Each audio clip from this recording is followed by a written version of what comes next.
Today I'm going to show you how to absolutely destroy the boss in the Ashlands biome Fader. Let's get to it. So I found two different ways to go about taking this boss on. One of them is complete cheese, which I'm going to show you how to do. For those of you who don't care and just want to beat the boss, I'm going to show you how to do it without actually fighting him. The other way is the easiest way to actually go toe-to-toe solo with this boss. I'm sure it's plenty doable in many other ways, and many of you are going to jump down there in the comments and tell me how easy it is to go about this guy at melee. Please do. I love the engagement. However, the easiest way I found to take him on was with magic and using the Staff of Wild. Surprisingly enough, he is not immune to poison. It's still a very difficult fight to do, but I'm going to tell you how to make it an easier difficult fight. Let's start off with talking about all of the different things you are going to need in order to be able to do this fight. Depending on which way you go about fighting this boss will decide on some of these items that you use, others you may not use as much, some you won't use at all, but I'm going to go through the full list here and you'll be able to deduce the rest once I show you the different ways to go about fighting him. Starting with the meads, you want at least 5 lingering iter mead. Same thing with the lingering stamina, at least 5. And then you're going to need at least 1 minor iter mead. For the armor, we're going with the upgraded mage set. So this is the highest tier mage set you can currently get at the time of making this video. The highest you can upgrade it is to level 3. So you want the full Embla set upgraded to level 3. Then you want the feather cape, the troll staff, the staff of the wild, and the staff of protection. And obviously, like with everything else, you want all of this to be upgraded to its max level. So staff of protection would be level 4. The troll staff and staff of the wild will be level 3. That is the highest you can get each of these at the current state of the game. For the food, I advise bringing a full stack of each of these because you're probably going to have to eat throughout the fight. This fight does take a while to complete. So you want the sizzling berry broth. This is going to give you 85 iter. This is why we are eating this iter food for the iter. And the scorching medley is for the stamina, going to give you 95 stamina. Obviously, they all give you other stuff, but we're after these specific stats. And then last but not least, the marinated greens for another 95 iter. We want as much mana as we can possibly get a hold of. Health is not very important. We need stamina and mana. The health is not important because we're going to use the bubble like crazy from the staff of protection. It should be up at all times. And last but not least, you are going to need 3 bells. You get the bells from doing the fortresses. You do enough of them, you get pieces of bells, you combine them together to make the whole bell, and you're going to need 3 of these. All right, now that we got all of that out of the way, you know what you're going to need. Let's talk about how to cheese this fight. So when you find the boss arena, there will be 3 different places that you put a bell into. Once you have all the bells placed, you go to the center altar and you select ring the bell or click activate ring the bell, whatever it is. It says ring the bell. Before you ring the bell, you need to ensure that you have your minor iter, not the lingering iter, the minor iter on your hotbar so you can drink it quickly. You also need your troll staff in your hand. You are going to ring the bells. Once you ring the bells, you have a small amount of time to do this combo. So you are going to summon a troll, immediately drink your minor iter, and then summon another troll. You want to ensure that before you do any of this though, you have just eaten your food. So bring some puke berries or make sure that your food is low before you go into this so that you can eat. When you get ready to do the fight, you need to ensure that you have as much mana as possible. As soon as you consume that minor iter, you should immediately be able to cast a second troll. Then you just hightail it out of there. You need to do this back to back as quickly as possible because you only have a few seconds to summon the second one before the first one notices you. So you need to summon them both and then book it. And you want to get far enough away that the arena is just inside your render range. If you go outside a render range, that's not good. You need to be just inside of render range. Now at this point, the boss should have spawned. If not, it'll spawn in a second. And now you just hang out and watch the trolls beat it to death. It won't fight. It never fully activates and the trolls will just beat it to death and he will wander around. Do not do anything. Don't try to attack him from far. Don't go throwing vines at him. Nothing like that. If you attack him at all yourself, he will target you and come at you. Provided you just hang back just inside of render range, everything will be fine and the trolls will beat him down after a very long period of time. It takes forever, but it works. All right, now that you know how to cheese the fight, which is the way I highly advise doing it because this fight sucks, if you want to go about actually fighting him, let's talk about how you actually 1v1 this fool. I'm warning you now, this is not an easy fight. Let's talk about his fantastic abilities. So the first one is he rains down a bunch of meteors on you and you have to move quickly when this happens because they come at wherever your location is. They target wherever you're standing and he summons a bunch of them and you have to keep moving. You basically can't stop moving this entire fight. His next fun ability is he will create a ring of fire around you that only has one exit, and often this exit gets blocked out by additional fire because he just creates fire everywhere on the ground. Luckily, you can jump over this ring of fire pretty easily with the feathered cape. His next ability triggers once you get him to about quarter health. And this ability, you are the spawner of the ability. You will see green flames coming up out of the ground wherever you are at. And as you move, those green flames follow you. And that is because you are the spawner for them. So you cannot escape them no matter where you go. If you stand on something, they just go to whatever level you're standing on. The faster you move, the faster they spread. We'll talk about how to deal with these in a minute. His next fantastic ability is he breathes a large jet stream of green fire. And last but not least, his final ability is he will summon green chard. Luckily, these chard are pretty easy to deal with. They die really easily and they are not immune to his abilities and he will kill them himself. So in most cases, you're best off just ignoring them.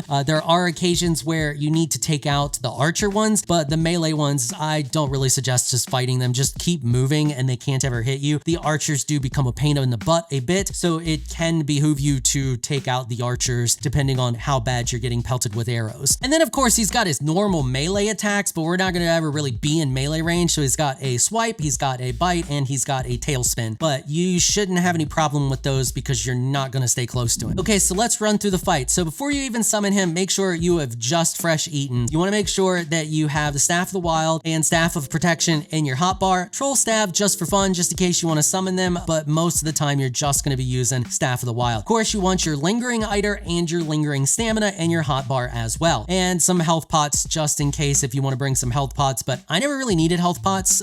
You shouldn't get hit very often. The only damage you should take is the damage you do to yourself with the Staff of Protection, but they can be helpful, so if you want to bring them, bring them. Now that you're ready to go, you are going to activate the altar, so ring the bells, and then immediately drink your stamina and iter potions. Then you will see the green like shimmeries flow from a direction. Whichever direction those are going towards, they will point you to where he is going to spawn. You want to start throwing down a bunch of the vines at that location. Just kind of spread them out a little bit. I don't advise grouping them up super tight. It's best to kind of spread them out. This is super helpful for multiple reasons. One, because the vines will stop him from moving. Two, they will hit him and do a bunch of damage to him really quickly. And three, if you're lucky, he will summon his meteors on the vines and not you. Now at this point, you're just going to continue to keep your distance from him and pummel him with vines. Try to hit him with the actual barrage from the staff. Don't be just aiming at the ground. The more you hit him, the better. It does do a decent amount of damage to him when you actually hit him. Then the vines hit him and they hit him really hard. Once you get him to about quarter health is when he's going to start spawning the stupid green crap that comes out from underneath the ground and chases you around. The trick to this is not to get scared. If you panic, that's what ends up causing you to get hit and die. And this stuff does a massive amount of damage. It will one-shot you. So you need to be very careful. The easiest way to handle it is to just kind of pace yourself and don't run until you feel it getting closer. You see it getting close. You can actually look behind you and see the rocks coming up out of the ground, the spikes coming up out of the ground. If they start to get close to you, sprint. The key here is to try not to run in a straight line because it limits the area in which you have to move around in, and you can block yourself off and cause yourself to not have any place to really go because this stuff leaves green fire on the ground that will burn you for a ton. So it just blots out an entire area. The thing I found best to do is to wrap it back in around on itself. So if you start to see the spikes come up behind you, you can just turn and keep them to your left or right, and you will wrap it back in on itself. And this will cause it to not spawn in as much of a big area and give you more room to move around. It's also really useful for the next phase, which is when he starts to summon a bunch of the chard, because this will destroy the chard. So if there's a large grouping of them in an area and this stuff, he just keeps spamming it over and over and over again. So you're just going to constantly be dealing with it. But if you see a group of them, it's handy that you constantly have to deal with it because you can run towards them, and you run towards them, or if there's a bunch chasing you already, the spikes and the fire will just take them out for you, so you don't actually have to fight them. Now, on occasion, as soon as it's done chasing you, he will do the ring of fire in front of you to lock you in place, so be ready for that as well to jump over that, because he then follows that up with fire breath. So he tries to trap you between the spikes and a ring of fire and then hit you with the fire breath. So if a ring of fire does spawn around you, jump to the left or to the right of it. Don't run straight because there is a stream of fire going to follow behind you pretty quickly after you see the initial ring of fire on the ground. And as I stated, the key here is to not stop moving. The things you need to keep in mind are to always keep your bubble up. When you see the green fire on the ground and the spikes chasing you, double it back in on itself, so run along the side of it. And if you see a ring of fire, jump to the left or to the right of it in order to not get caught up in his fire breath. Meanwhile, while he's doing all this, he will also randomly spawn meteors as well, and he'll rear his head back when he's doing that. He also rears his head back when he's summoning the Chard, but there's not really a lot you can do about that. The Chard will hit you because they're like little tiny green specks that land and then spawn. I don't think they do a ton of damage, but they will knock you around, so if you're close to lava, be warned about that. It can knock you into the lava, but if you have your bubble up, you won't take any damage. It'll just kind of shove you around a little bit. And while you're doing all of this and trying not to get hit and dodge everything that comes at you, you also need to continuously hit him with the Staff of the Wild and pummel him with the vines in order to slowly whittle him down. And as you slowly decrease his health, he ramps up his attacks more and more and more and faster and faster and faster. And the fight gets crazy. So if you try this and you're having problems beating him, just cheese the fight. Like, it is a very, very, very hard fight. There is absolutely zero shame if you just decide to cheese it. All right, and that is pretty much it for this one. Hopefully you all found this video helpful and informational. If you did, please consider hitting the subscribe button and notification bell so you can be notified when I upload other videos. And if you're looking for some more of my content, you can find a link to another one of my videos on the screen right now. I want to give an absolute massive shout out and thank you to all of my channel supporters for helping to keep these videos sponsor free. You all are absolutely amazing people. If you would like to become an official channel supporter, check out the links in the description below. If you enjoyed this video, please leave a comment down below. Let me know what you thought. If you're shy, you don't like to comment, just hit that thumbs up button and share your support. Until next time, thanks for watching.